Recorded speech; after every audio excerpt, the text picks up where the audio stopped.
Cube root of 8 power 4 యొక్క value అడిగాడు. So మనం దీన్ని ఎలా సాల్వ్ చేస్తామంటే క్యూబ్ రూట్ ఆఫ్ 8 పవర్ 4ని నేను క్యూబ్ రూట్ ఆఫ్ 8ని 2 క్యూబ్గా రాస్తున్నాను. సో పవర్ 4ని అదే విధంగా ఉంచా. సో ఇక్కడ మీరు జాగ్రత్తగా చూడండి. So cube root of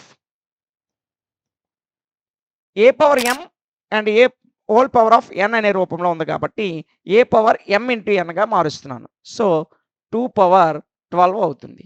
so cube రూట్ని ఎలా రాసుకోవచ్చు? 2 పవర్ 12 హోల్ పవర్ 1/3గా రాసుకోవచ్చు.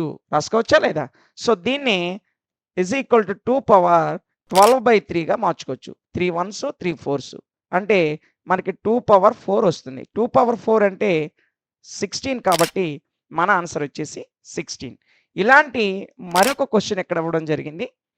ఈ ప్రాబ్లమ్‌ని సాల్వ్ చేసి దీని యొక్క ఆన్సర్‌ని కామెంట్ సెక్షన్‌లో తెలియజేయండి. ఇలాంటి మరిన్ని వీడియోస్ కొరకు మన ఛానెల్‌ని ఫాలో అవుతూ ఉండండి. Thank you.